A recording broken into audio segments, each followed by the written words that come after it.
Before I get started here, this was sent to me free of charge for review. I'm very honest in my reviews. I think anybody that watches, you know that. My purpose here is not to sell you this unit. It's to give you the information that you need to make the decision whether or not you want to buy one of these or not. If this power station did not meet my personal criteria for being a good quality product, you would never see this review at all because I would have sent it back to them. So the only reason I even do the review is because I feel it's worth buying. So here we go.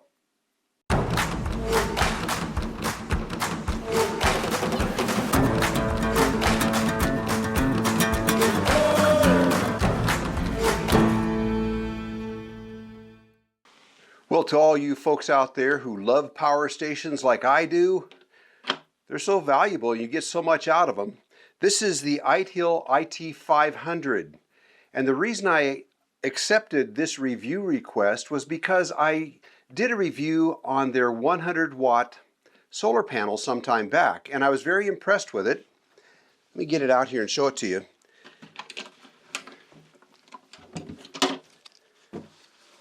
I'll put a link to this solar panel.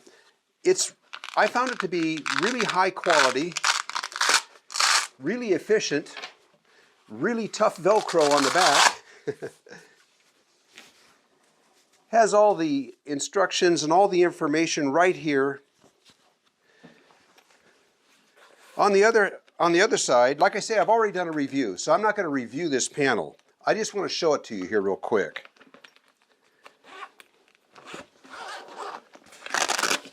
It comes with the various adapters to help you get it hooked up, because so many of them, everything is different. This has a 5521 barrel connector to hook up the solar panel to the power station, and this also works on other solar chargers or portable power stations, but just in case it doesn't, it has all the adapters to fit Jackery and Blue Eddy and others. You can hook it up using these.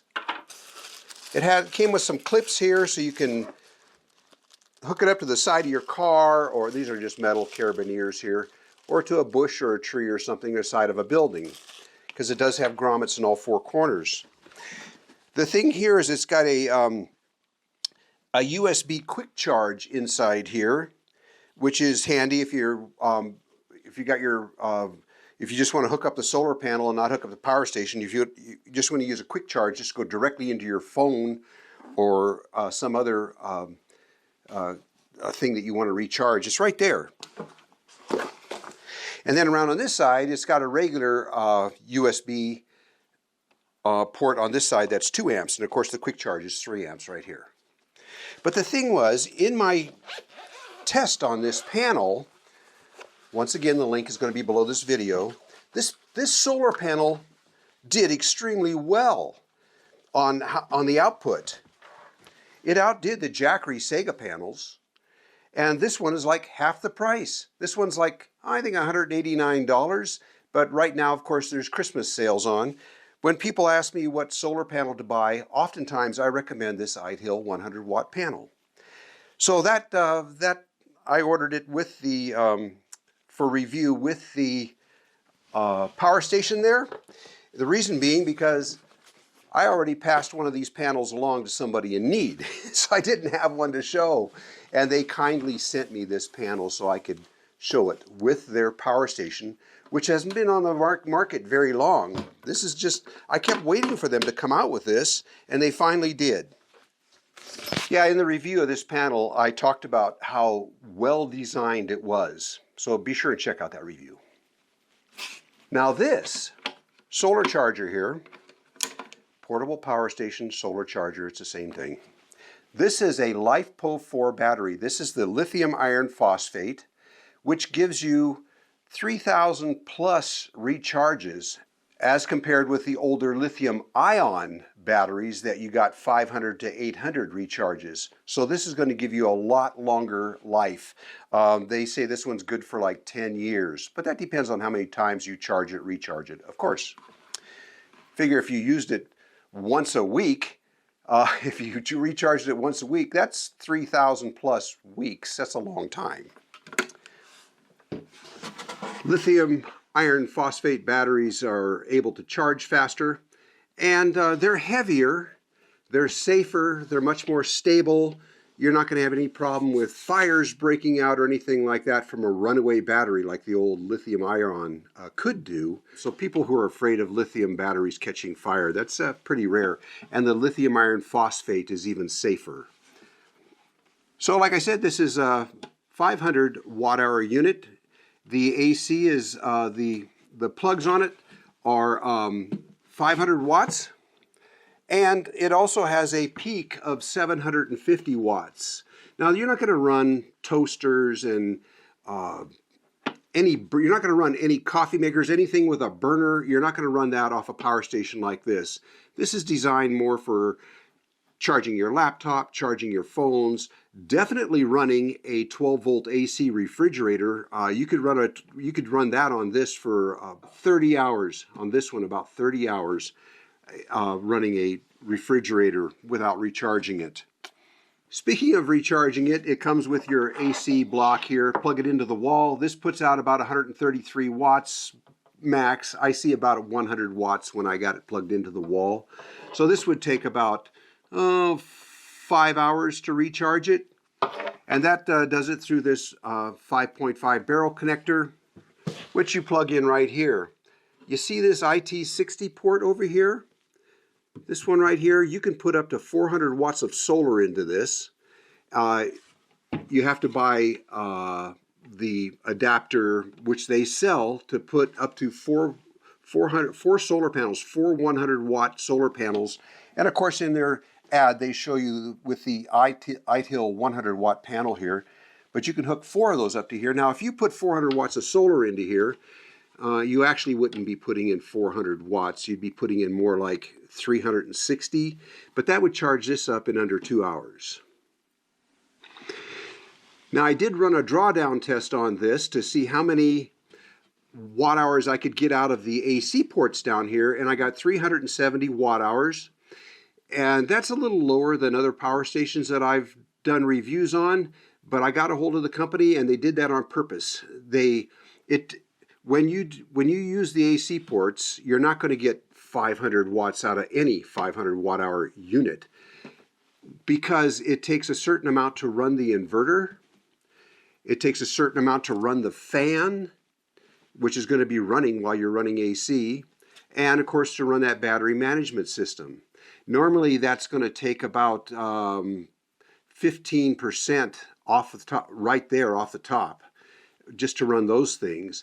And then Itehil, to protect the LiFePO4 battery in here, which is important, they also took another 10%. So I was able to get about 300, I ran the test twice, I got 370 watt hours out. It's important to protect these batteries because that's what your investment is. These batteries are expensive. When you pay like $500 for a unit like this, you don't want to jeopardize the battery. You might try hooking something up to this that does take the full 500 watts and be taking the power down really fast, and they put an extra 10% in there to cushion it, which I think is important. It's going to add to the longevity of this unit. So what does it have here? It's got your two 110 plugs. Oh, to turn it on, you have to hold for 3 seconds. And it's got a percentage readout here. Right now it shows us at 74%. It also has a icon over here, give you a visual. This is how many hours it'll run for whatever you have plugged into it. It's showing 99 right now because I don't have anything plugged into it.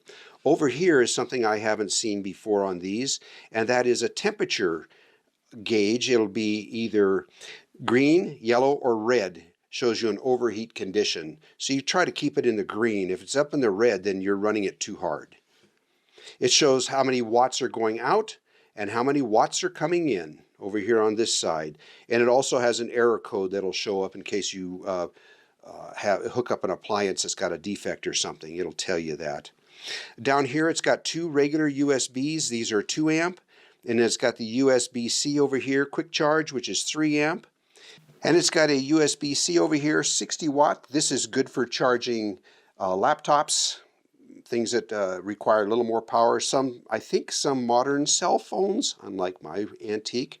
can plug into here also. This is not a two-way PD port. This is strictly 60-watt outlet. And over here is a 5521 or 5.5 millimeter DC output here, and this is mostly for running like LED lights, things of that sort. And it does come with another cigarette lighter adapter here that'll plug into that. This is 10 amp, by the way, and it goes along with this one down here, which is also 10 amp. So over here would be your AC going in, and this would be your solar going in. Or if you have a solar panel like this solar panel here actually has a 5.5 barrel plug that'll go right into here. But when you wire 4 of these together, they have an adapter that you buy separate, and then you can put all 4 solar panels through this through these MC4s and go into here, and then you can put in your 400 watts over here. That makes this a fast charging unit. Now, it's 3 seconds to turn on the power. It's also 3 seconds to turn on the AC, but the DC comes right on as soon as you push the button and goes off as soon as you push the button. To turn off the AC, you've got to hold that for 3 seconds also. Same thing to turn this off. It does have a nice light on it. It's not a big one, but it is an efficient one. It puts out plenty of light, and that just turns right on like that. And then it's got a higher setting, and then the SOS, which they all seem to have. Fold down handles on the top, stainless steel pins. Feels good for carrying it. Now with it plugged into the wall charger, the cooling fan is on, and it's fairly quiet. It's not obnoxious at all. It's a nice quiet fan. Anytime you're running the AC, you're gonna hear the cooling fan come on also. In case you're wondering why we're not doing this outside at a campsite, it's because it's snowing and gusting 60 outside. Even Gonagain's not going out in that. I prefer the desert, as you know. So in the box, of course, there's the brick for charging it. There's the 5.5 to 12 volt accessory plug, so you can plug more things into this that use this kind of a plug, which a lot of things do, including refrigerators. It comes with this XT60 MC4, and normally you won't be using this unless you go with multiple panels and order 2 or 4 panels to go with this. Then you'll need this, along with their adapter kit that they also sell. And it comes with the car charging